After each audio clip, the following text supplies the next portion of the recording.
Kabanata 2171. Tatlong lalaki isang drama. Lumitaw si Bai Qingchuan dahil gusto niyang hilahin si Surui sa tubig.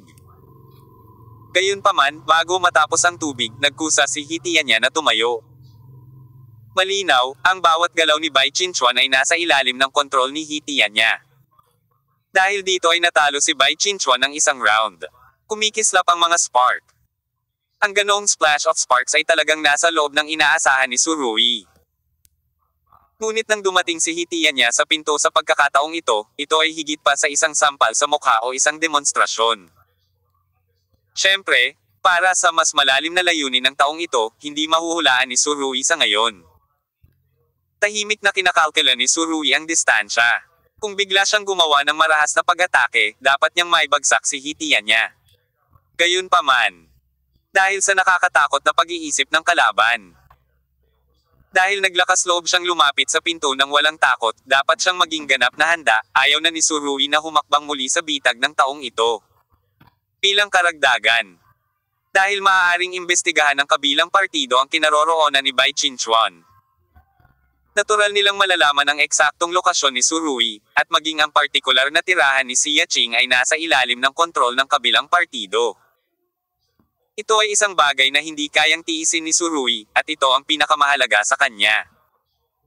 Imposibleng masaktan ng hitian niya ang sinumang kamag-anak niya. Anong ginagawa mo dito? Tanong ni Bai Qingchuan. Ang kanyang mga salita ay hindi sinadya upang maging palakaibigan sa anumang paraan. Tumigil lang sa pagsasalita si Surui. Umalukip-kip siya sa dibdib at sumando sa likod ng upuan. Tuwang-tuwa siyang makita ang dalawang kapatid ng pamilya Bai na nag-aaway sa pugad. Bilang karagdagan, ngayon ay isang magandang pagkakataon upang obserbahan ang hitian niya, at hindi ito palalampasin ni Surui. Walang nakakaalam na mabilis na tumatakbo ang utak ni Surui. Hindi siya sigurado kung ano ang susunod na mangyayari, ngunit dapat siyang mag-set up ng isang serye ng mga countermeasures. Hitian niya ay naghiwalay ng isang set ng tableware at pinaso ito ng kumukulong tubig. Hindi ko inaasahan na makakahanap ka ng ganoong lugar na makakainan sa ganoong kagiliw-giliw na lugar. Nakangiting sabi ni Surui. Hindi masamang maging malapit sa mga tao. Yung mga taong akala nila dati sila ay superior, na hindi nahulog ng masama. Nanatiling hindi nagbabago ang ekspresyon ni hitian niya, at kinuha niya ang bote ng alak at ibinuhos sa sarili niya.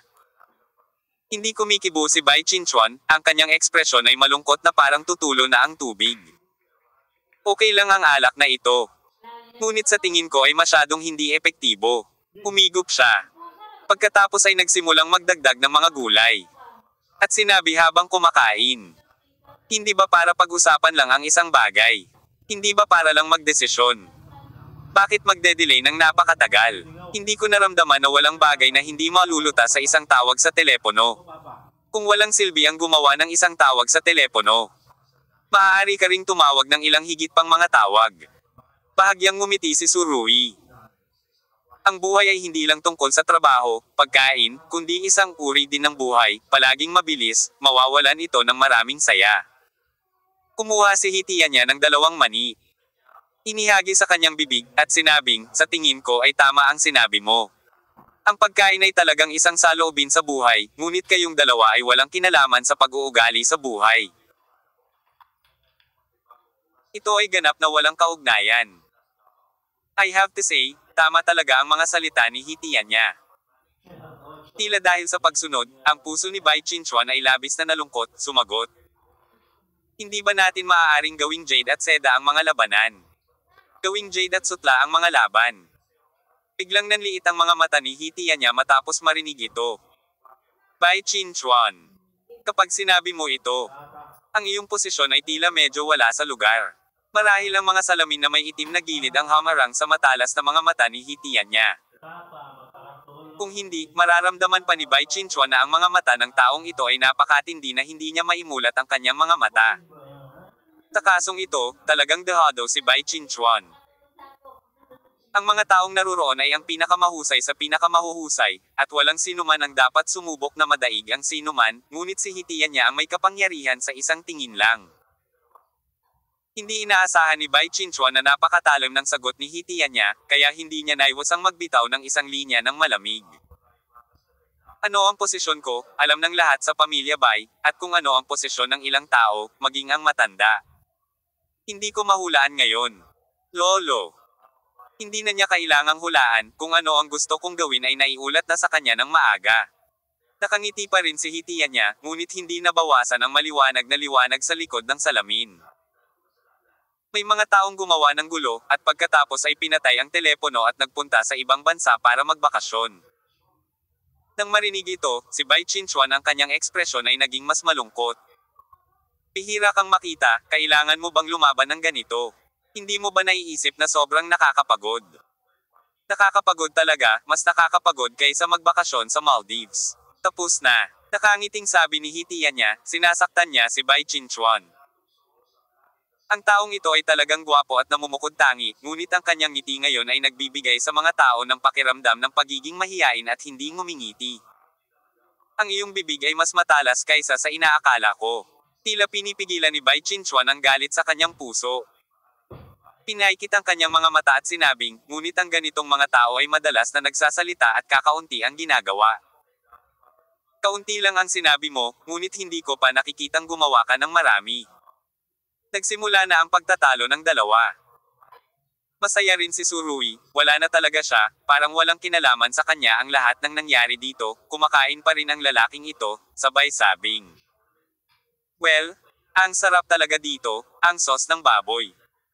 Ang mga trotter ay angkop sa aking gana, at ang sopas ng manok ay napakasarap din. Gayunpaman, sinahitian niya at Bai Qingchuan, saan maaaring magkaroon ng ganoong kawili-wiling interes si Surui. Ito ay dapat na isang napakasimpleng bagay, ngunit tila ito ay naging komplikado. Damn it! Ang magkakapatid ay nagkakaisa, at ang kanilang kita ay masisira ang ginto. Si Surui ay nakasuot ng disposable gloves, hinawakan ng trotters ng baboy at ngumunguya. Huwag mong sabihin sa akin, hindi niyo narinig ang pangungusap na ito. Narinig, sagot ni Bai Qingchuan. Humiti lang si hitian niya at sinulyapan ito at hindi sinagot ang tanong. Ang pagtatalo niyong dalawa dito ay nahihiya ako sa pamilya Bai. Ano? Itinuro ni Surui ang dalawang kapatid ng pamilya Bai na may hawak na trotter ng sarsa ng baboy sa kanyang kamay. Alam mo ba kung ano ang iyong ginagawa? Alam mo bang hindi ka lalaki ang kinikilos mo? Hindi inilihim ni Surui ang kanyang panunuya, at pagkatapos ng panunuya, walang humpay niyang kinagat ang isang malaking piraso ng laman mula sa trotter ng baboy at kinain ito. Huwag mo akong ipatronize. At huwag mong ipatronize ang awayan. Pinabagsak ko ang pamilya Bai. Hindi ba dapat magsanib puwersa kayong dalawa para pauntirya ako? Bakit kailangan mong tumayo sa harap ko? Ginagawa ito sa harap ng ay. Sang tagalabas. Kung magsanib puwersa tayo. Hindi lang naway hindi ka namin maibaba. Kundi mahuhulog ka pa sa lupa at hindi ka na makabangon. Sa kasong ito, gagawin din natin sa pamamagitan lamang ng paggamit ng kabilang partido upang gumana, ang posibilidad ng ating sariling kaligtasan ay maaaring mas mataas. Sabi ni tiyan niya. Ngunit ang taong ito ay nagsasabi ng totoo. Medyo pinalaki mo ako. Bahagyang ngumiti si Surui at hindi nagpatuloy sa paksang ito. Tinabay Qingchuan at hitian niya. Kung pipiliin nilang labanan ang Surui ng mag-isa, hindi sila dapat maging kalaban ni Surui, ngunit kung magsanib puwersa sila, maaaring totoo sila batay sa kanilang nakakatakot na mga diskarte. Ipaparamdam nito kay Surui ang labis na pagkabalisa. Sa kasamaang palad, hindi sila kailanman makakapagsanib puwersa at hindi kailanman lalabas sa larangan ng digmaan sa harap ng Surui. Katulad ng sinabi ni Bai Qingchuan noon. Ang mga inchik ay gustong lumaban sa kanilang sariling mga pugad sa lahat ng bagay. At gusto nilang bigyang pansin ang prinsipyo ng kailangang gawin muna ang panunupil mula sa mga tagalabas. Sa kasong ito, dapat ding manguna sina hitian niya at Bai Qingchuan. Sa pamamagitan lamang ng pagkain sa isa't isa matatapos ang pagsasama-sama ng pamilya Bai. Sa ganitong paraan, sa ilalim ng tinatawag na diktadorya na pamumuno, maibabalik ng pamilya Bai ang hindi patas at malinaw na kaluwalhatian ng mga nakaraang taon. Pero ngayon parang ang hirap talaga gawin. Dalawang tao ang pumupunta rito upang kumain ng magkasama. At ito ay itinuturing na isang multo. Kung ang multo ay maaaring maipanganak sa pamamagitan ng cesarean section mamaya, kung gayon ang Diyos lamang ang nakakaalam. Siyempre, Depende ito sa guidance ni Surui. Siya ay mukhang napaka-relax sa ibabaw. Ngunit ang kanyang isip ay umiikot ng mabilis. Sa harap ng dalawang ghost babies, dapat ay magaling na si Surui ngayon bilang midwife. Okay, ano ang nangyayari? Ginawa pa ni Surui ang kanyang tungkulin bilang isang nurse. Tara, bihira lang magkaroon ng mapayapang pagkakataon na magkita, inuman tayo. Sabi ni Surui, itinaas ang tasa sa kanyang kamay. Sa tiyan niya ay may ngiti sa kanyang mukha. Gusto mo bang mag-clink ng salamin? Sa kalooban, ang depresyon ni Bai Qingchuan ay halatang hindi nawala, ngunit sa oras na ito, walang nakakakilala sa kanya nag-iinarte ba ito. Kinuha niya ang tasa at nagkusa na hawakan sina Hitian niya at Surui, pagkatapos ay tumagilid ang kanyang leeg at uminom. Nang makita ito, direktang ininom din ni Hitian niya ang alak. Ganoon din ang ginawa ni Surui. Ito ay isang makasaysayang clink. Ngunit ang tatlong taong ito ay maaaring ayaw uminom ng baso ng alak na ito. Mag-usap tayo tungkol sa isang bagay, hindi ba? Siya tiyan niya ang nagkusa na magsalita. Anong problema? Pinaikit ni Surui ang kanyang mga mata. Ang domestic na sitwasyon, sabi ni tiyan niya. Tinulyapan siya ni Bai Qingchuan at huminto habang hawak ang tasa. Bahagyang yumuko si Surui at nakangiting sinabi. Ang sitwasyon sa China, mukhang medyo malaki ang topic na ito. Hindi naman talaga malaki. Itiyan niya held his face ang black-rimmed glasses. Kung patuloy tayong maglalaban ng ganito, masama para sa atin, di ba? Bahagyang ngumiti si Surui. Pagkatapos ay magpadala ka ng isang tao upang tambangan ako sa hilaga, magiging kapaki-pakinabang iyon. Habang sinasabi ni Surui ang mga salitang ito, biglang naging solemn na ang kapaligiran sa eksena. Maliwanag ang mga mata ni Bai Qingchuan. Bahagyang ngumiti si tiyan niya. Sino ang nagsabi sa iyo na ako ang gumawa nito? Nasaan ang ebidensya? Nakita ni Leng Meiran ang mukha ni Hitian niya sa oras na iyon, at sa mahusay na sa pamamagitan ng mga kasanayan sa pagpipinta, gumuhit siya ng sketch. Ngunit muli, hindi talaga ito ang pinakamatibay na ebidensya, at talagang napakahirap na patayin si Hitian niya sa batayan na ito. Wala talaga akong ebidensya. Malamig na ngumiti si Surui. Ang pinakamahalagang bagay ay maaaring hindi totoo ang nakikita mo. Sinabi ni Hitian niya. Paano kung may makakita ng taong katulad ko at gayahin ako, ano sa palagay mo ang magiging resulta? Hindi ako kilala ng babaeng iyon na nagngangalang Leng Meiran, at hindi 100% makatotohanan ang mga sketch na iginuhit niya, ano sa palagay mo? Tumingin si Hitian niya sa mga mata ni Surui. Mga tao, minsan hindi ka malinlang ng mga ilusyon. Ito ang unang pagkakataon na nakakita ako ng kasinungalingan na napakasariwa at pino. Sarkastikong sinabi ni Surui. Kung patuloy kang kumilos ng ganito, ang pagkain na ito ay hindi makakain. Kabanata 2172. Ang mahalaga. Hindi inisip ni Surui na inosente si Hitian niya, ngunit ang mapagmataas na lalaking ito ay tila mas walang hiya kaysa sa inaakala niya, at hindi siya nagbabago ng mukha kapag nagsisinungaling siya. Gayunpaman. Bukod sa kanya, sino pa ang kwalipikadong maging Long Xiao na iyon? Sino ang maaaring magkaroon ng gayong mahusay na kasanayan at tapang upang lumikha ng isang malaking labanan sa hilaga?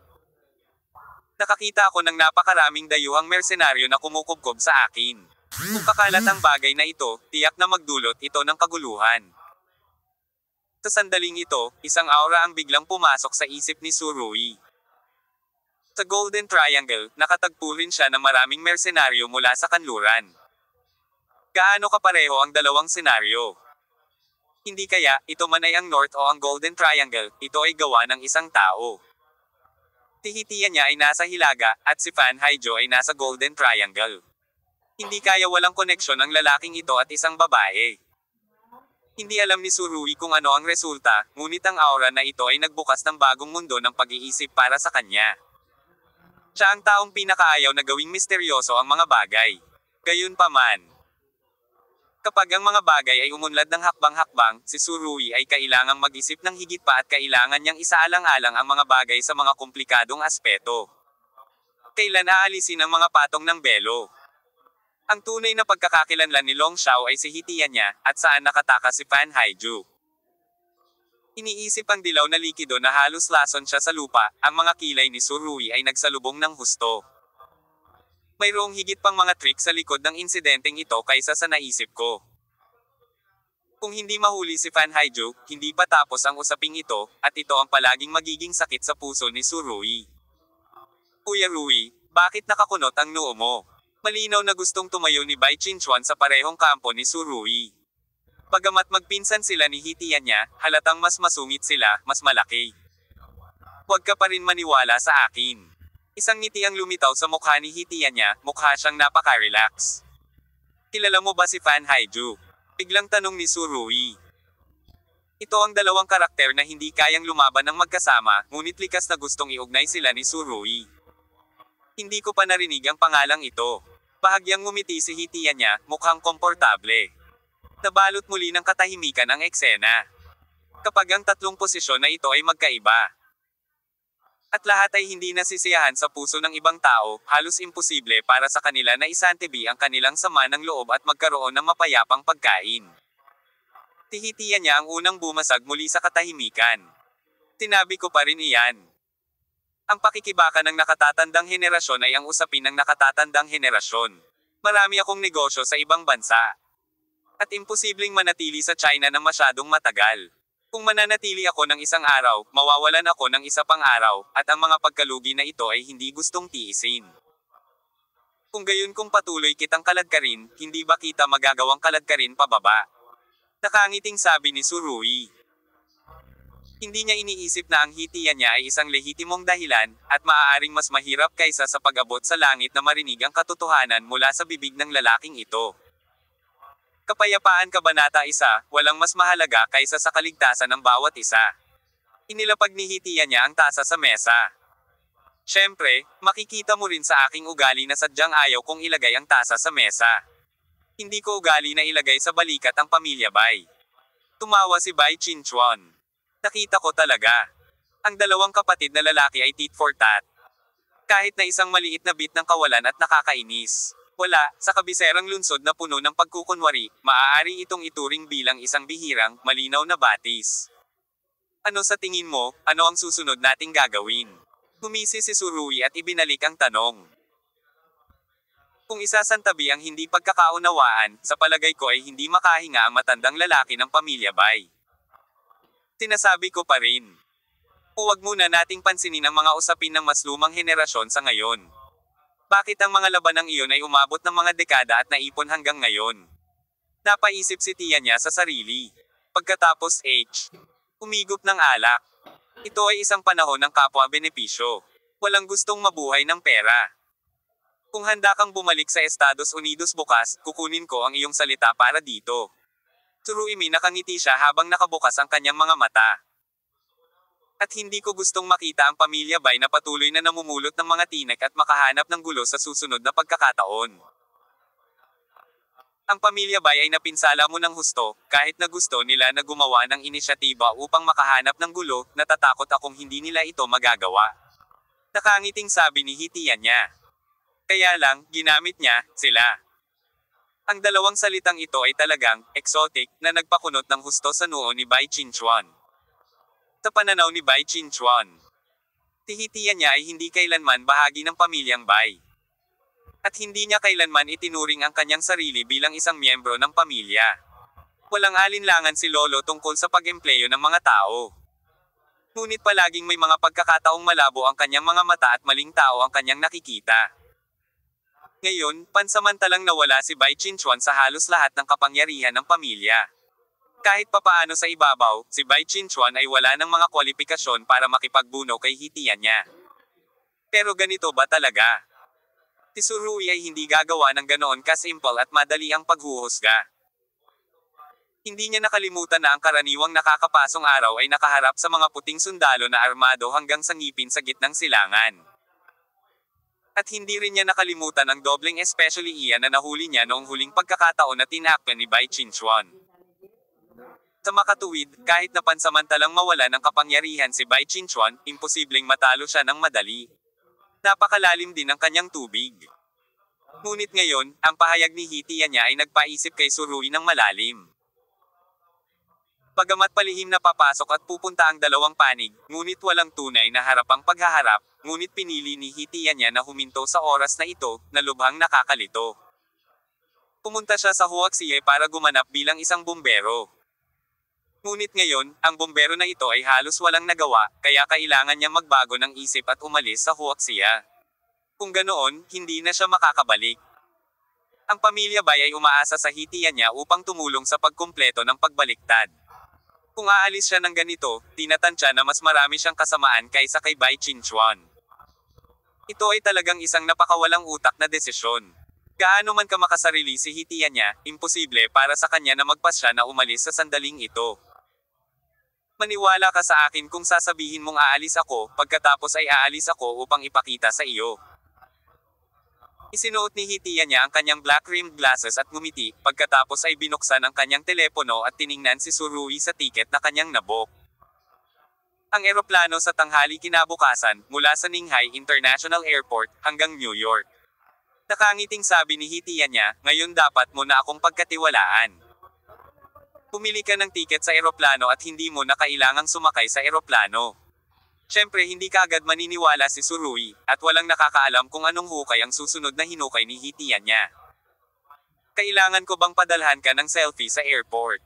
Walang magawang ibinuka ni Hitianya ang kanyang mga kamay. Kung ganoon, hindi ko alam kung paano ka maniniwala. Hindi ka pa ba sumakay ng private jet? Tanong ni Surui na parang may naisip siyang mahalagang punto. Napakakaunti, wala pa akong gaanong pera. Sabi ni Hitianya, at pinalaki ang text sa telepono. Biglang nakita ni Surui ang salitang, class ng ekonomiya. Naniwala siyang totoo ito, kahit na medyo hindi ka panipaniwala. Hindi alam ng kabuo ang mga ari-arian ni Hitianya kung gaano karaming mga pribadong jet ang maaari niyang bilhin. Ngunit maaari siyang umupo sa masikip na klase ng ekonomiya at magtiis ng mahabang paglalakbay. Ang ganyang mentality ay sadyang matigas nakakatakot. Ang isang lalaki na kayang umakyat sa Emirates Rock gamit ang kanyang mga kamay ay maaaring baliw o isang henyo. Para naman kay Hitianya, nakikita lang ni Surui ang henyo side, hindi ko pa nakikita ang side ng baliw. Gayunpaman, kapag talagang ipinakita ang panig ng baliw, anong uri ng pinsala ang aidudulot nito kay Surui? Hindi alam ni Surui kung magagawa niya ito sa oras na iyon. Hindi ko mapigilan, pero at least sa ngayon, puno ng paghihirap ang hinaharap. Kailan kaya matatapos ang ganitong klaseng intriga? Tiningnan ni Surui ang impormasyon ng reserbasyon sa mobile phone ni Hitianya at ngumiti. Nakangiting bigla niyang naramdaman na oras na para magkusa siyang umatake. Pupunta ka ba sa United States kinabukasan? Napakatingkad na ngumiti si Surui. Kung ganoon ay makakasama na lang kita. Sabay tayong pumunta sa Amerika. Nang marinig ito, nanigas ang mga kamay ni Bai Qingchuan. Itinaas niya ang kanyang ulo na may pagtataka at paghanga sa kanyang mga mata. Hindi ko inaasahan na si Surui ay isang general. Sa pagkakataong ito ay pinisil ko na talaga ang 7 pulgada ni Hitianya. Hindi nagbago ang ngiti sa mukha ni Hitianya. Okay, pagdating ko sa United States, gagawin ko ang lahat para gawin ang pakikipagkaibigan sa landlord. Kalimutan mo na, tinatamad akong maghagis. Bahagyang ngumiti si Surui. Sinusubukan lang niya si Hitianya. Marami pa siyang gagawin kamakailan. Ang madilim na ulap ng Timog Silangang Asya ay nagbabadya sa kanyang isipan. Kung pupunta siya sa Estados Unidos, ay isa pang maliwanag na ilaw na tumatawid sa Surui, isip. Gayunpaman, ang aura na ito ay hindi kasing linaw ng dati. Gusto itong suluhin ni Surui, ngunit tila siya ay medyo pandak. Ayon sa paghatol ni Surui, dapat ay talagang umalis na si Hitianya sa Huaxie sa pagkakataong ito, at ang ilan sa kanyang mga micro-expression ngayon ay hindi pa rin nagbabago. Akala ko, hindi ka pupunta.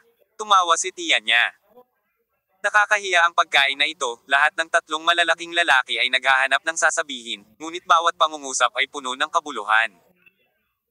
Kung walang gagawin ng pamilya Bai sa akin at sa mga tao sa paligid ko, handa akong pigilan ito. Tumigil na talaga si Surui, ngunit kailangan niyang banggitin si Hitianya na gumising. Siyempre. Sinabi rin niya kay Bai Qingchuan ang sinabi niya. Pagamat pansamantalang nawala ng kapangyarihan ang pinakamatandang young master ng pamilya Bai. Walang makakagarantiya na tambangan niya ang ilang backers.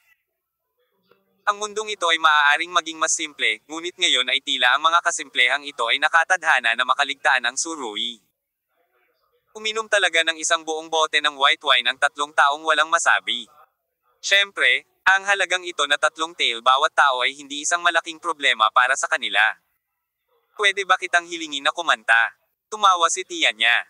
Hindi interesado. Umiling si Tsuruoy. Hindi rin ako interesado. Tinanggihan din ni Bai Qingchuan ang panukala. Kalimutan mo na. Tapos babalik na ako sa hotel. Para naman sa pamilya Bai. Magiging ligtas ako. Pagkatapos magsalita ni hitian niya. Diretso siyang naglakad patungo sa kotseng nakaparada sa tulay. At nang bubuksan na sana niya ang pinto ng kotse, lumingon siya at sinabing, "Tandaan mo ang aking mga salita, kapayapaan kabanata 1, walang ibang mahalaga maliban sa kapayapaan." Tandang padamdam panipi. Walang ibang mahalaga, kasama ang pamilya Bai. Walang sinabi si Tsuruoy, at mukhang hindi maganda ang ekspresyon ni Bai Qingchuan. Ngunit pagpasok pa lang ni hitian niya sa kotse, isang mock truck ang sumugod at bumangga sa kotse. Kabanata 2173. Sino ang gumawa nito? Ang mock truck na biglang sumugod ay mabangis at mabilis, na maaaring ituring na isang biglaang pagbabago. Nang malaman ni Tsuruoy na may mali, hindi na niya napigilan ang aksidente sa sasakyan. Ito ay malinaw na pinaghandaan. Hintayin na lang na lumitaw si hitian niya, at pagkatapos ay durugin siya hanggang mamatay. Ito ba ay isang pagkakataon? Si Tsuruoy ay talagang hindi kapanipaniwala. Ang large tonnage mock truck na ito ay orihinal na nagmamaneho ayon sa traffic lights. Ngunit bigla itong bumilis sa gitna ng kalsada, biglang inikot ang katawan, at ang ulo ng kotse ay nasa gilid ng BMW na sinasakyan ni hitian niya. My dear, this time, deformed na ang sabungan ng driver. Malinaw na nakita ni Tsuruoy na sa sandali ng impact, biglang lumitaw ang dugo sa front windshield.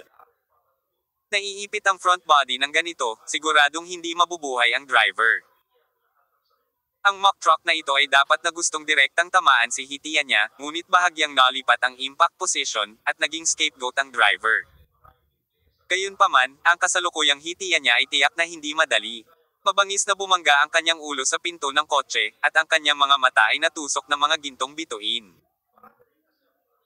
Ang deformed na sasakyan ay nontog sa guardrail, ang guardrail na gawa sa mga halijing bato ay nadurog sa lugar, at ang BMW sedan ay bumagsak din patungo sa tulay. Kaagad pagkatapos, nahulog din ang mock truck patungo sa tulay. Ang oras ng reaksyon ni hitian niya ay napakaikli. Ang ibang tao ay nasa himpapawid pa rin at nagkagulo, ngunit napigilan niya ang pakiramdam ng pagkawala ng malay at binuksan ang pinto ng kotse. Dahil alam ni hitian niya na kung lumubog siya sa tubig, baka hindi na niya mabuksan ang pinto ng kotse.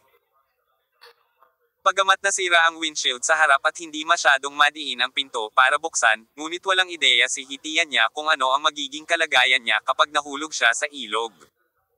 Baka nahimatay siya. Sa makatuwid, ang kasalukuyang hitian niya ay dapat makipaglaban sa oras. Sa kasong ito, ang kanyang reaksyon ay napakabilis. Ang pangmatagalang ehersisyo ay nagbigay sa kanya ng mahusay na pisikal na fitness. Halos sa sandaling mahulog ang sasakyan sa tubig, biglang sumipa si hitian niya at bumaba ng sasakyan. At sa sandaling ito, bumagsak din ang mabigat na mock truck, na direktang idiniin ang kotse sa ilalim ng tubig. Isang malapit na tawag.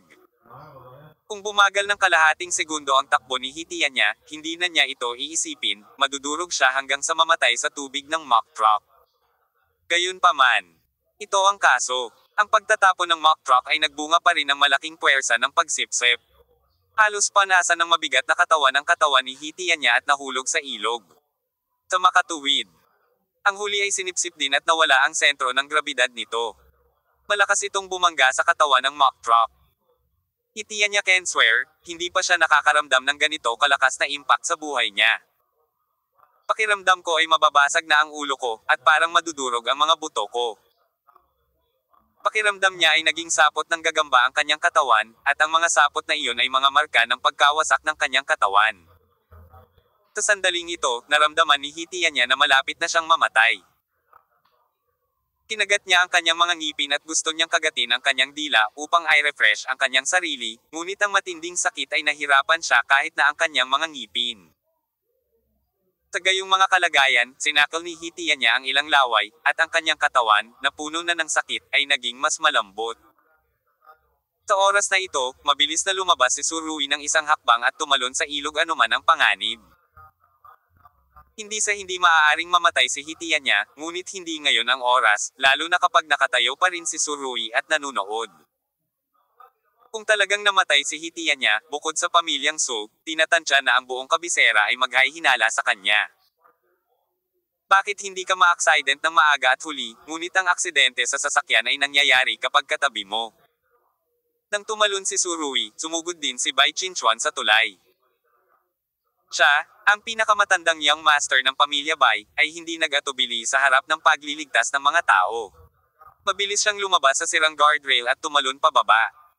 Mula sa bridge deck hanggang sa ibabaw ng ilog. May mga 10 metro pa rin ang layo. Ang taas na ito ay nakakatakot para sa mga ordinaryong tao. Hindi mahirap para sa Surui na tumalon pababa. Ngunit tumalon din si Bai Qinchuan, kaya talagang hindi ito madali. Kung hindi ka maingat, maaari kang mabaril sa malubhang panloob na pinsala sa pamamagitan ng malakas na epekto. Siyempre, kung tumalon ka ng medyo baluktot, direkta kang papatayin sa mock drop. Tumalon si Surui sa tubig at mabilis na natagpuan si Hitiya niya. Ang huli ay paralisado na parang pansit. Nang makita si Surui na tumatalon pababa, likas niyang sinabi, "Iligtas mo ako." Tapos nahimatay siya. Matapos ang gayong malakas na tuloy-tuloy na epekto, medyo mahirap para sa kanya na mabuhay hanggang ngayon. Bagamat talagang ayaw ni Surui na makitang live ang kalaban na ito, talagang walang tiyak na ebidensya na magpapatunay na Hitiya niya, kaya dapat niyang iligtas ang mga tao. Kung hindi, ang pagkamatay ni Hitiya niya ay magdudulot ng malaking pinsala kay Surui. At tiyak na hindi ito isang bagay na gustong makita ni Surui. Walang oras si Surui na isipin kung paano nangyari ang aksidente. At nagmamadaling kinaladkad si Hitiya niya patungo sa dalampasigan, habang hindi naman masama ang bilis ni Bai Qinchuan, at sumunod siya sa likod. Para naman sa kawawang driver at bodyguard. Pinatay on the spot. Hindi man niya ito pinatay noon, nadurog siya ngayon sa ilalim ng tubig ng mock truck at hindi na makalabas, kaya huwag mo nang isipin iyon. Dahil sa biglaang pagbagsak, maraming tao ang nakapaligid sa pinangyarihan. Ang ilang mga tao ay nag-record ng mga video gamit ang kanilang mga mobile phone, at ang ilang mga tao ay tumawag sa 120. Kinaladkad ni Surui si Hitiya niya sa dalampasigan. Basang-basa na siya, at si Hitiya niya ay wala man lang kahit katiting na kamalayan, kaya napahiga na lang siya sa lupa at walang malay. Tinubukan ni Surui ang kanyang pulso. Takabutihang palad. Ang kanyang buhay ay hindi nasa panganib, ngunit si Surui ay walang paraan ng paghusga kung ang kanyang nataman sa utak ay seryoso o hindi. Hingal na umakyat si Bai Qinchuan sa dalampasigan. Ang kanyang mahalagang casual na damit ay wala na sa hugis. Matapos panasa ng tubig sa kanyang mukha. Nagtanong si Bai Qinchuan, kumusta ang sitwasyon? Buhay, sabi ni Surui. Pagkatapos niyang magsalita, pinaikit niya ang kanyang mga mata, umiwas ng tingin sa katawan ni Hitiya niya, at tumingin sa gitna ng ilog. Ibinagsak ng mock truck ang kotse ng malalim sa ilalim ng ilog, at ang maliit na kalahati ng truck ay nakatayo pa rin sa ibabaw ng tubig, na napakalungkot. Tungkol naman sa tulay, higit sa kalahati ng guardrail na bato ay nasira, at ito ay gulo. Inaalala ang eksena kanina, nakaramdam pa rin ng takot si Surui. Nakakakilig talaga yung biglaang impact. Ang bilis ng mock truck ay nasa 60 per hour na, pero this time bigla na lang bumilis, kahit 100 per hour. Sa kasong ito, hindi man lang matiyak ni Surui, kung nakaupo siya sa kotse sa pagkakataong ito, makakatakas siya. Sa kabutihang palad, medyo malayo ang lugar kung saan tumama ang mock truck, at nakatakas si Hitiya niya minsang namatay ang driver para kay Hitiya niya. Ganito ang mundo, puno ng lahat ng uri ng kawalan ng katiyakan, gaano man kataas ang iyong paninindigan, hindi mo alam kung sa susunod na segundo babagsak ka pa. Sa pagtingin kay Hitiya niya, tinatansya na dapat ay maraming mga bali ng buto sa kanyang katawan, kaya siya ay maituturing na malapit na pagtakas. Wala sa magandang mood si Surui. Hindi siya nakiramay kay Hitiya niya, pero gusto talaga niyang hukayin ang utak sa likod ng pangyayaring ito. Siyempre alam niyang hindi niya sarili ang gumawa, pero paano naman ang iba? Kung iniisip ng iba ang aspetong ito, si Surui ang pinakamalaking suspect. Matapos bumalik si Hitianya sa China, gusto niyang labanan si Surui. Kahit sa ang pananaw, si Surui ang may pinakamaraming motibasyon. Ang moibong ito ay masyadong halata, kaya kitang-kita na si Surui ay hindi maaaring makipagtalo dito. Maraming tao ang tatayo sa posisyon ni Surui at mag-isip sa ibang posisyon. At habang nagbabago sila ng kanilang mga posisyon, mas mararamdaman nilang makatuwirang patayin ni Surui si Hitianya minsan at magpakailanman. Pag-maximize ng kita. Kahit na, si Surui ay hindi makahanap ng anumang dahilan para tulungan siyang alisin ang kanyang mga hinala. Siya mismo ang nag-isip na mayroon siyang sapat na dahilan para salakayin si Hitianya. Hanggat patay na si Hitianya, ang pamilya Bai, na natalo na, ay hindi makakalaban sa opens iba ni Surui. Sa oras na iyon, muling i-reshuffle ang puwersa sa kabisera. Iisipin ng lahat na kapag dumating na talaga ang araw na iyon. Ang pinakamalaking benepisyaryo ay ang pamilyang Su, na pinuno na ng aristokratikong pamilya, at kakainin nila ang behemoth ng pamilya Bai. Kung gayon, gaano ito lalawak? Hindi maisip. Gayunpaman, alam ni Surui na hindi ganito ang pamilya Su, hindi sila masyadong gaaman sa kapangyarihan. Kung hindi, sa mga kakayahan ni Old Master Su o Su Waxi. Ang pamilya Su ay matagal nang naging isang behemoth na walang sino man ang makakayanan.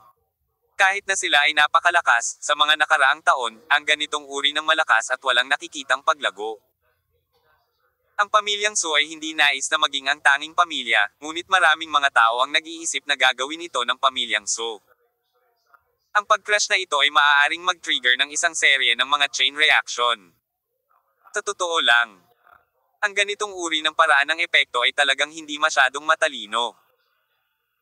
Ngunit napakahirap na matukoy ang oras ng tumpak, at ang epekto ay napakatumpak na nagpapidama sa mga tao na ang lahat ng ito ay nagkataon lamang. Tapos na. Hindi imposible na ito ay isang pagkakataon, ngunit ang posibilidad ng pagkakataong ito ay masyadong mababa, masyadong mababa. Hindi ako makapaniwala na napatay si Surui. Sa totoo lang, sobrang nakakakilig ang nakaraang eksena, at ang nakakakilig na ito ay hindi lang kay Hitianya. Kung ang mock truck ay lumihis ng kaunti pa, kung gayon sina Surui at Bai Qingchuan ay tatamaan at lilipad din. Gayunpaman, si Hitianya ang muntik ng mamatay ngayon, kaya walang pakialam doon. Tumingin si Surui kay Bai Qingchuan. Basang-basa na ang maselang inayos na buhok ng huli, patuloy na tumutulo ang tubig, at hindi ito katulad ng matikas na batang lalaki na karaniwan niyang kamukha. Kuya Rui, sa tingin mo ba ginawa ko ang lahat ng ito? Sa pagtingin sa mga mata ni Surui, si Bai Qingchuan, tulad ng isang tao, ay naunawaan na ang lahat. Hindi ko sinabi iyon. Sinabi ni Surui, ako ang unang sospek ng Kabanata 1, at ikaw ang pangalawang sospek ng Kabanata 2. Pareho tayong nakatali sa iisang karwahe. Malalim at seryoso ang mga mata ni Bai Qingchuan. Brother Rui, salamat sa pag-iisip mo. Matigas niyang sinabi. Hindi ako gagamit ng ganoong mababang antas na pamamaraan. Pagamat hitiyan niya may banta sa akin, ngunit malayo ito sa punto ng kapwa-pinsala. Kung ginawa ko ito at nalaman, tiyak na masisira ito, na hindi ko gustong makita. Nahulog. Humiti si Surui. Paano kung hindi ko ito malaman? Kabanata 2174. Prituhin ang iyong kabaitan bilang atay at baga ng asno. Kung hindi mo ito mahanap, hindi ka mapapahamak. Halatang may sinasabi si Surui. Hindi nakaramdam ng galit si Bai Qingchuan matapos itong marinig, sa halip ay ngumiti ng mapait. Brother Rui, mukhang nagdududa ka pa rin sa akin. Hindi talaga. Bahagyang ngumiti si Surui, hindi mahalaga kung sino ang gumawa ng bagay na ito, ang mahalaga ay ang bagay na ito ay nakatutok sa akin. Ito ay nakatutok din sa akin. Dagdag ni Bai Qingchuan. Kinawian ni Surui ang kanyang kamay at hindi na tinalakay pa ang isyong ito. Hindi nagtagal ay dumating ang ambulansya sa pinangyarihan, si Hitianya ay dinala sa kotse, at sina Surui at Bai Qingchuan ay pumunta sa ospital kasama niya. Si Hitianya, na dating napakaganda, ay hindi na makakabalik sa Estados Unidos sa pagkakataong ito. Sa oras na ito, nililigtas siya ng ilang ekspertong doktor. Hindi pa rin alam kung madyay gising siya sa maikling panahon. Ang mga pangunahing miyembro ng pamilya Bai ay nagkataong nasa Ninghay. At hindi nagtagal ay dumating sila sa ospital. Gayunpaman, nang makita ng mga miyembro ng pamilyang Bai na iyon si Surui, lahat sila ay nagpakita ng hindi magiliw na mga mata. Gusto ni Bai Qingchuan na sumulong at ipaliwanag na si Hitian niya ay nailigtas ni Surui. Gayunpaman, bago ibuka ni Bai Qingchuan ang kanyang bibig, natigilan siya ng mga elder ng pamilya Bai. Qingchuan, kailangan mong igalang ang iyong sarili. Intindihin. Ang pananatili sa kanya, maaga o huli, pinatay ka. Isinakripisyo ni Surui ang kanyang buhay upang iligtas si Hitian niya, ngunit sa oras na ito ay para pa rin siyang tanga, tuyo pa rin ang kanyang damit, ngunit nauwi siya sa ganoong pagsusuri. Dahil dito ay biglang naningkit ang mga mata ni Surui, at isang sinag ng malamig na liwanag ang namukadkad mula rito. Ang mga taong dumating ay ilan sa mga elder ni Bai Qingchuan. Kung sila ay batay sa seniority, Bai Qingchuan ay kailangang tumawag sa kanyang tiyuhin at tiyahin. At ang nakaturo lang kay Sang at pinagalitan si Wai ay ang munting tita. Ang taong ito ay mukhang nasa edad 50. Na may mga hiya sa buong katawan. Malinaw na nakikita ni Surui na ang babaeng ito ay malamang na nagkaroon ng facelift kamakailan, at ang kanyang mukha ay naninigas at bahagyang namamaga. Sister-in-law, si Surui ay hindi ganoong uri ng tao. Titiyan niya ay iniligtas niya. Mabilis na nagpaliwanag si Bai Qingchuan. Alam ba niya kung anong uri ng karakter si Surui? Naglakas loob ang aking hipag na insultuhan siya ng ganito sa harap ni Surui. Kung ang huli ay naging marahas, sino ang makakapidyaw sa kanya? Galit na galit si Bai Qingchuan, para bang hindi siya mamamatay kung hindi siya mamamatay. Nakakatawa, Qingchuan, kailan ka naging sobrang takot sa mga bagay-bagay? Ang isa pang tiyuhin ay nagsabi. Aba, pagkabalik mula sa bakasyon sa Maldives, sa palagay ko ay tila mas matapang ka. Masyado ka pang bata. Talagang nagsasalita ka para sa isang kaaway ng pamilya. Ang kabalintunaang pangungusap na ito ay nagpapangit sa mukha ni Bai Qingchuan. Kahit na ang mga taong ito ay matatanda, si Bai Qingchuan ay mayroon ding sariling pagmamataas, at ang mga taong ito ay ganap na hindi pinapayagan na insultuhan siya. Kung gusto nilang turuan ang kanilang sarili, kailangan nila ang kwalipikasyong iyon. Ang isa pang tiyuhin ay nagsabi. Qingchuan. Sinasabi ko sa iyo, huwag masyadong lumapit sa ganitong uri ng tao, kung walang resulta sa isang araw, hindi maaalis ni Surui ang hinala sa isang araw, at 70% ng This Matter 9 ang ginawa niya. Huling binigyang diin ni Bai Qingchuan. Tito. Tiya. Sa pagkakataong ito si tiya niya ay talagang iniligtas ni Surui. At ang kanyang buhay ay nasa panganib sa oras na iyon, kaya't mangyaring huwag gawin ang iyong mabuting hangarin bilang atay at baga ng asno. Ang mabuting hangarin ay parang atay at baga ng asno. Totoo ang pangungusap na ito, ngunit lubos nitong ikinagalit ang mga pangunahing miyembro ng pamilya na ito. Isipin mo ang kabaitan bilang atay at baga ng asno. Matigas na sinabi ng tiyahin. Bai Qingchuan, sa tingin mo ba ay makatwiran ka? Ginawa mong ganito ang pamilya Bai, at ngayon ay napakalapit mo sa mga taong tulad ni Surui, sa palagay mo ba dapat pagsamahin ang loob sa labas? Ang loob ay dapat isama sa labas. Nang marinig ang apat na salitang ito, mas naging pangit ang ekspresyon ni Bai Qingchuan. Qingchuan, ngayon sa harap ng mga tagalabas, hindi kita papunahin. Nagpatuloy ang tiyahin. Ngunit kailangan mong makilala ang pagitan ng mga gangster at mga traidor. Maaari siyang gumawa ng isang mock truck na tumama sa mundo ngayon. Malulunod kita sa ilog bukas. Tinabi mo rin na iniligtas niya si tiyan niya. Kaya magpasalamat tayo sa kanya. Hehe, sino ang nakakaalam kung ano ang iniisip niya? Pagkatapos pakinggan ang pangungusap na ito kung gayon, talagang gustong sumabog ni Bai Qingchuan. Gayunpaman, alam niya na kapag siya ay sumibak, ang kanyang sitwasyon sa loob ng pamilya Bai ay mahuhulog sa isang mas nakakahiyang sitwasyon. Ang mga taong ito ay ang mga matatanda ng pamilya. Kung ang bagay na ito ay sinaksak sa tagiliran ng matanda.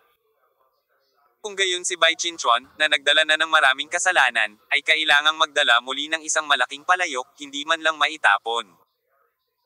Tinamaan si Hitian niya, ngunit nanatili si Bai Qingchuan kay Surui, isang kaaway ng pamilya. Ano ang iniisip niya? Gusto mo bang mamatay? Anyway, nahihirapang magsalita si Bai Qingchuan. Siyempre, maraming galit sa puso niya. Ang mga tinaguriang pangunahing miyembro ng pamilya ay palaging pinapuna ito at iyon ang walang pinipili. Kapag may nangyari, parang wala na silang ginagawa kundi talikuran ang kanilang mga responsibilidad. Ngayon, sa paglipas ng mga taon, medyo mahirap para kay Bai Qingchuan na itulak pasulong ang mga kasamahang baboy na ito. Gayunpaman, tumayo si Surui sa kanyang mga kamay sa kanyang bulsa. Dahan-dahan siyang umindayog sa harap ni Tia Bai Qingchuan. Bahagyang nakataas ang mga sulok ng kanyang bibig. At sinabi niya, ano ang sinabi mo? Natubogin ang aking tenga, at hindi ko marinig ng malinaw, maaari mo pa ba akong bigyan ng higit pa sasabihin ko ba ito muli? Sabihin mo ulit. May ngiti si Surui sa kanyang mukha. Alam ng sino mang nakakakilala sa kanya na kapag mas nakangiti si Surui, mas mapanganib ang kanyang kasalukuyang estado. Sa kasamaang palad, ang babaeng ito ay ganap na hindi nakakaalam nito. Galit na sinabi niya. Ikaw ay isang taksil. Ikaw ay isang kontrabida. May problema ba? Hayaan mong sabihin ko sa iyo, kahit gaano pa ka-sophistry ang gawin mo, ikaw ang may gawa nito ngayon, hindi ako papakawalan ng pamilya Bai. Ito ay para direktang ilagay ang itim na kaldero sa noo ni Surui. Naramdaman ni Surui na parang may mga dumura na bituin na lumilipad sa kanyang mukha, kaya umiling siya at sinabing, nakakadiri. Pagkatapos niyang magsalita, bigla siyang sumuntok. Sa harap ng biglaang pag-atake sa malapitan tulad ng Surui, kakaunti ang mga tao sa mundo na makakatakas, lalo pa itong tiyahin ng pamilya Bai. Naramdaman na lang ng mapait at hamak na babaeng ito na ang kanyang tiyan ay natama ng malakas na bakal, at ang kanyang buong katawan ay tila sesibog sa sakit. Bago pa man siya makasigaw ay napahawak na siya sa kanyang tiyan at bumagsak ng husto sa lupa. Gayunpaman, hindi pa tapos. Pihirang bugbugin ni Surui ang mga babae, ngunit kapag nakatagpo siya ng ganoon kabangges na bibig, hinding-hindi niya ito bibitawan. Sobrang sakit, kumulang 10 segundo bago ako makahinga, at ang mukha ng munting tiyahin na ito ng pamilya Bai ay naging kulay ube. Naluluha na siya, at wala na siyang oras na ilabas ang galit kay Surui. Umiling si Surui, hinawakan ang mga braso ng babae, at bigla itong hinagis. Dahil dito, tumilapon ng ilang metro ang katawan ng babae at bumagsak ng husto sa koridor. Kahit na ang isang malusog na may sapat na gulang na lalaki ay mararamdaman ang sakit na tila babagsak ang kanyang mga buto, pabayaan ang isang babae sa edad na 50. Siya ay itinapon sa lugar at hindi makabangon. Kami ang mga pangunahing miyembro ng pamilya Bai, kami ang mga elder ng Bai Qingchuan, maglakas loob kang gawin ito, hindi mo ba gustong mabuhay? Sabi ng isang middle-aged na lalaki na nagsalita kanina, basta, this guy obviously lack confidence when he speaks, with a trembling feeling.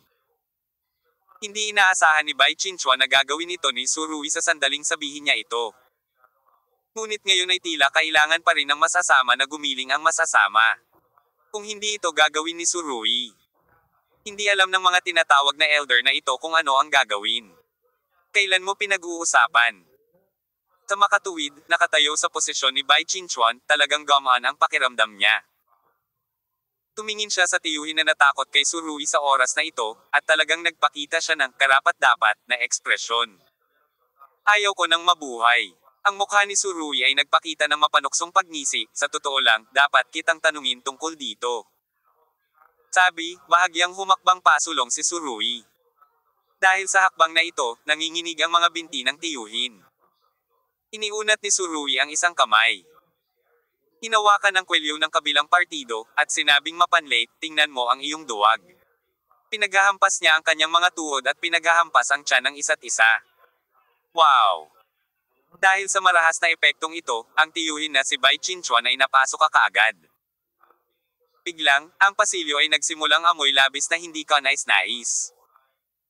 Pinitawan ito ni Surui at dahan-daang bumagsak sa lupa habang nakahawak sa tiyan, wala man lang siyang lakas para tumayo. Ikaw na lang ang natitira. Pinaikit ni Surui ang kanyang mga mata at ngumiti. 3 matatanda ang dumating, at pareho silang binaliktad. Ang tiyuhin ni Bai Qingchuan ay hindi alam kung ano ang gagawin. Tinawag niya si Tian na hindi gumagana, at tinawag niyang hindi gumagana ang lupa, kaya maaari lang siyang humingi ng tulong kay Bai Qingchuan. Qingchuan? Qingchuan? Ako ang iyong tiyuhin. Hindi mo kayang ilabas ang iyong mga siko at panoorin akong binugbog, di ba? Ang taong ito ay talagang makapal ang balat, sinaway ko lang si Bai Chinchuan at kinutya si Surui, ngunit ngayon ay lumingon siya at humingi ng tulong kay Bai Chinchuan.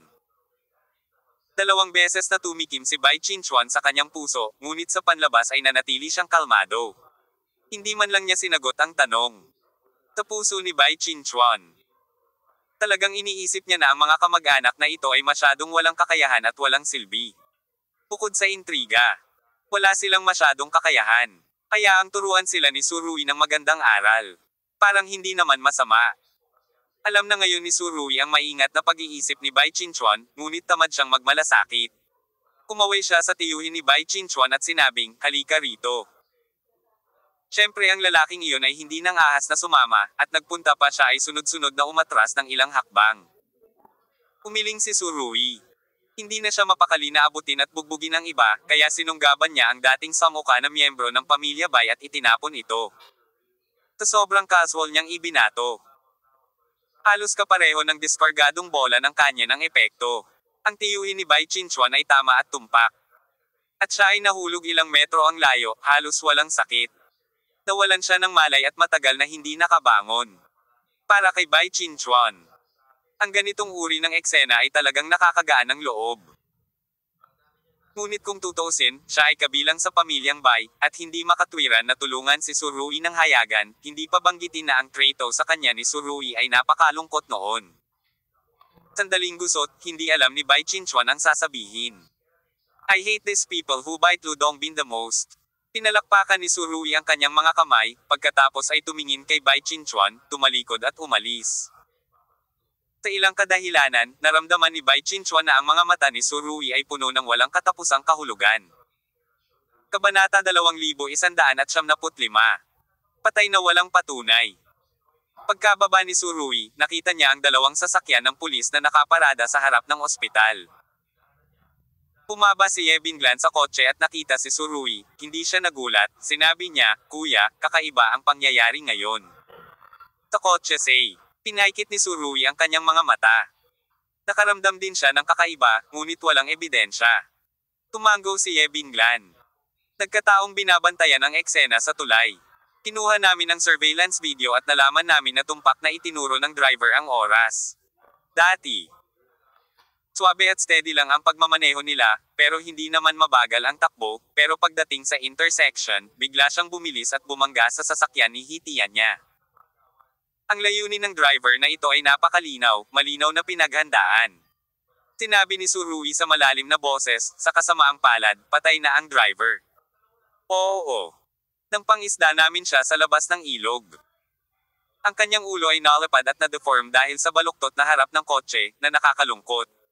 Recalling the bloody the picture, Ye Binglan ay medyo hindi pa rin komportable sa kanyang puso. Patay ka ba nang walang ebidensya? Marahan na ba maantong hininga si Surui? Palaging may matitirang bakas. Lumabas na ba ang mga resulta ng pagsusulit mula sa iyong forensic na doktor? Iyon ang sinabi niya, ngunit ang mga patay ay palaging hindi kasing ganda ng isang buhay na tao, at ang tanging paraan upang makakuha ng ebidensya ay ang umasa sa isang forensic na doktor. Halika, sabihin mong isang oras. Tumingin si Ye Binglan sa relo. Pagkabalik natin sa bureau, ipapakita ang resulta. Bahagyang ngumiti si Surui. Bakit, babae? Gusto mo bang tumulong ako sa paglutas ng kaso sa pagkakataong ito? Halika, sinong nangangailangan ng tulong mo? Si Ye Binglan ay nagpahayag ng paghamak para dito. Marami na akong mga kaso sa kamay. Kung hindi ka kasali, paano ako nakarating dito sa heteng gabi? Alam ni Surui ang intensyon ni Ye Binglan, kaya labis siyang naantig. Sa malungkot na mundong ito, sa ilalim ng kalangitan na puno ng mga krisis at pagsasabuatan, napakaraming tao pa rin ang mga taong nagmamalasakit sa kanilang sarili. Kahit para sa mga taong ito, kailangan kong magtiyaga. Binglan, salamat, nakangiting sabi ni Surui, habang inaabot at hinihimas ang buhok ni Ye Binglan. Kuya, mag-ingat ka, malumanay na sinabi ni Ye Binglan. Ang bagay na ito ay mas mahirap kaysa sa aming naisip. Sa ibabaw. Ito ay nakatutok sa hitian niya, ngunit sa katunayan ito ay pumapatay ng 2 ibon sa isang bato at pumapatay ng 2 ibon sa isang bato. Si Ye Binglan ay mula sa pamilyang Ye sa kabisera. Ang kanyang paningin ay lumampas sa saklaw ng isang ordinaryong kriminal na pulis, at nakikita niya ang mga bagay ng mas malalim at mas malayo. Sa karamihan ng mga tao tila ang bagay na ito ay napakasimple, iyon ay, isang taong si hitian niya ay nasangkot sa isang aksidente sa sasakyan at halos mamatay sa lugar. Gayunpaman, alam ni Ye Binglan na ang tunay na biktima ng pag-crash na ito ay malamang na si Surui. Kung mamamatay si hitian niya, maghahinala ang lahat kay Surui. Sa oras na iyon, hindi magiging mahalaga ang pagpasok o hindi ni Surui, hanggat ginagabayan siya ng opinyon ng publiko. Ang lahat ng The Spear ay ididirekta sa kanya. Si Surui ay muling magiging target ng lahat ng marangal na pamilya. Nang mamatay si Chinling noong nakaraang taon, bigla nitong dinala ang pamilya Bai sa harapan, na naging target ng lahat ng pamilya sa kabisera. Pagkatapos ng lahat, ang ganitong paraan ng pagkamatay ay nagpidama sa lahat ng pamilya ng isang pakiramdam ng krisis. Walang problema sa lahat na nakikipagkompetensya paro't par ito, ngunit kung direkta kang gagamit ng paraan upang pumatay ng mga tao, ito ay nagiging problema. Kaya, sa panahong iyon, si Bai Wangchuan ay naging isang daga sa kalye na sinisigawan at binubugbog ng lahat. Nang si Bai Wangchuan ay pinaghahanap ng buong bansa, kakaunti ang mga taong handang magsalita para sa pamilya Bai. Dahil kung gagawin nila ito, sumang-ayon sila sa paraan ng paggawa ni Bai Wangchuan, na nakakasakit din sa karamihan ng mga maharlikang pamilya. Walang bobo. At sa pagkakataong ito, halatang may gustong kopyahin ang diskarte ni Bai Wangchuan, at ito ay mas mayabang at halata. Tahimik na namatay si Chinling sa kama. Matagal bago malaman ng pamilya Chin, ngunit ngayon, para harapin si hitian niya, talagang nagmamaneho siya ng mock truck sa kalsada sa Ninghay at nabangga ito. Buti na lang at gabi na at konting traffic. Kung hindi, maaaring marami pang inosenteng tao ang nasugatan sa kasong ito. At ngayon ay walang alinlangang nakatayo si Surui sa posisyon kung saan dating nakatayo si Bai Wangchuan. Si Ye Binglan ay may sariling paghuhusga sa sitwasyon sa kabisera, kaya ito ang pinakakinabahala niya. Hindi si hitian niya ang pinupuntirya ng tao sa likod ng mga eksena, kundi si Surui. Mabuti kung madaling maalis si hitian niya. Pero hindi problema kung hindi niya ito maalis. Anyway, binuhusan niya ang maruming tubig na ito kay Surui, kahit maligo siya ng 10 beses sa isang araw, huwag mo nang isipin ang paghuhugas. Kaya naman, labis na nag-aalala ngayon si Ye Binglan, kung hindi niya personal na mapangasiwaan ang kasong ito. Alam na alam ni Ye Binglan kung paano kumilos ang mga pamilya sa kabisera. At alam kung gaano kakilakilabot ang mapangwasak na kapangyarihan at kapangyarihang humahadlang na nabuo nila sa sandaling icon center nila ang kanilang lakas ng baril. Mag-isang pinatay ni Surui ang 5 malalaking pamilya 6 na taon na ang nakararaan, na naging dahilan upang sila ay bumaba mula noon. Gayunpaman, kung maaari niyang labanan ang isang beses, gaano siya wala na kaya niyang labanan ang kabanata 2 beses. Kahit na tumayo si Surui sa likod ng pamilyang Su, mahirap itong hawakan. Marahang umiling si Ye Binglan at kinagat ang kanyang labi. Alam niya na ang kaaway na nakatayo sa likod ng mga eksena ay napakalakas, hanggang sa punto kung saan natatakot si Surui. Isang simpleng hakbang lang ang naglagay kay Surui sa dilema. Kapag nangyari ang ganoong bagay, kahit na gusto ni Surui na lumaban, mahihirapan siyang lumaban. Siya ay may hindi mauubos na lakas, ngunit maaari lamang niyang masuntok ang bulak at hangin. Grabe talaga ang pakiramdam na ito. Nang marinig ni Ye Binglan na nagsasabing, 2 ibon na may isang bato, tumawa si Surui. Kunin ang iyong kapatid bilang isang ibon. Ako ay isang metapora lamang. Medyo napahiya si Ye Binglan. Ang metapora na ito ay talagang angkop. Si Surui ay halos hindi sinasadyang nagmaneho ng kotse, ngunit sa tingin niya ang taong nasa harap niya ay si Ye Binglan, o ng matandang driver na lunok ang mga salitang iyon. Mukhang hindi masyadong sineryoso ng lalaking ito ang bagay na ito. Ang ganitong uri ng kaisipan ay isang bagay na hindi matutunan ng maraming tao. Nang makita ang ngiti sa kanyang mukha, napabuntong hininga si Ye Binglan. Kuya, hinala ko na maaaring ginawa niya ito. Hindi sinabi ni Ye Binglan ang pangalan ng lalaki, ngunit kinuha ang kamay ni Surui, ilang salita ang nakasulat sa palad ng kanyang kamay. Hindi ko naisip ang tungkol dito, ngunit ang kailangan mong malaman ay wala ng ebidensya ngayon. Sabi ni Surui sa malalim na boses. Hindi ko alam kung anong nangyari. Ngayon lang. Nang hinaplos ni Yebinglan ang palad ni Surui gamit ang kanyang payat at mapuputing mga daliri, talagang nakaramdam si Surui ng makati na haplos na nagpagulo sa kanyang isip. Lumipad ng kaunti. Sa pagtingin kay Yebinglan, na naging isang magandang dilag sa tabi niya. Naisip ni Surui ang mga stalker na sumusunod sa kanyang puwitan noong siya ay bata pa. Pagkatapos ng ilang taon, lahat sila ay lumaki at tumakbo patungo sa pagtanda, sa daan.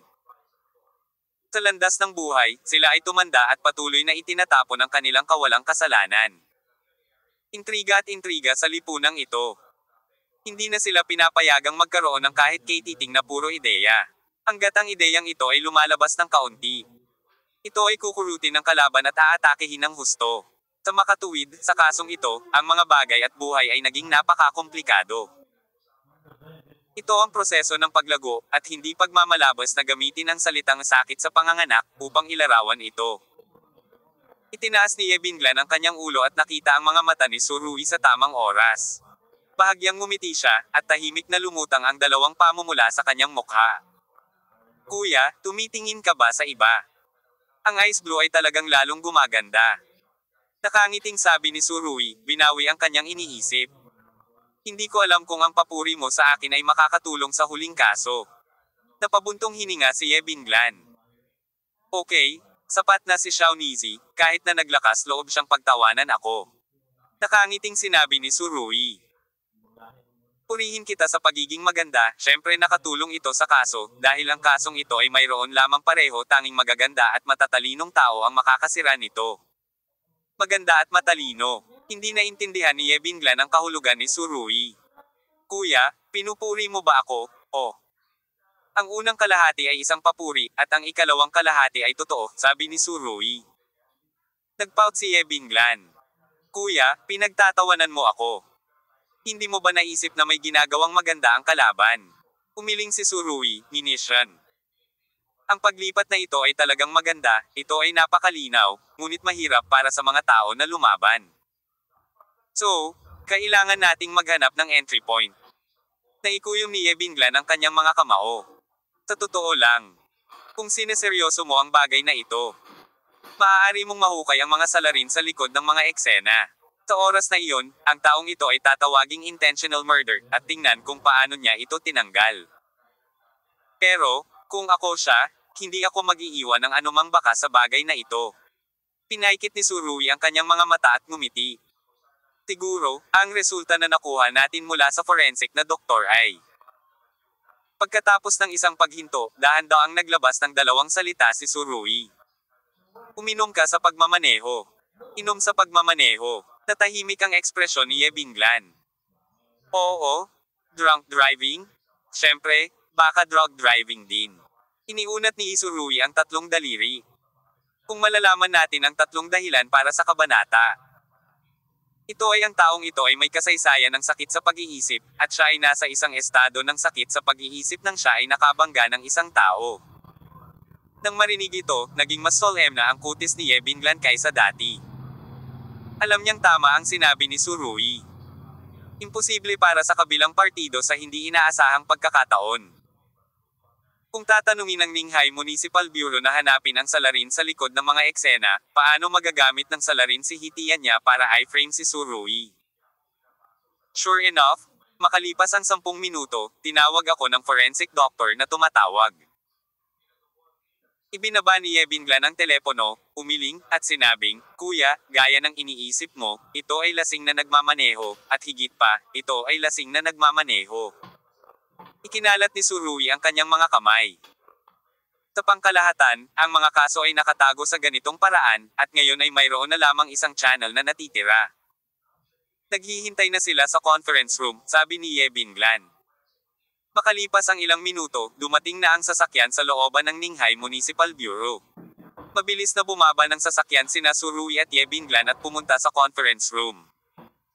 Nakaupo na sa conference table ang ilang capable police officer.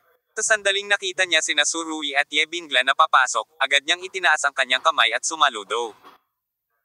Nakita ng ilan sa kanila si Surui na pumasok sa kanilang police affairs na may mataas na antas ng mga pribilehiyo. Sa makatuwid, likas din na igalang ang hindi nakikilalang Diyos na ito. Inimbestigahan na ang pagkakakilanlan ng driver na naging sanhi ng aksidente. Kumuha ng isang salansan ng mga materyales ang isang pulis at iniabot ito kay Ye Binglan.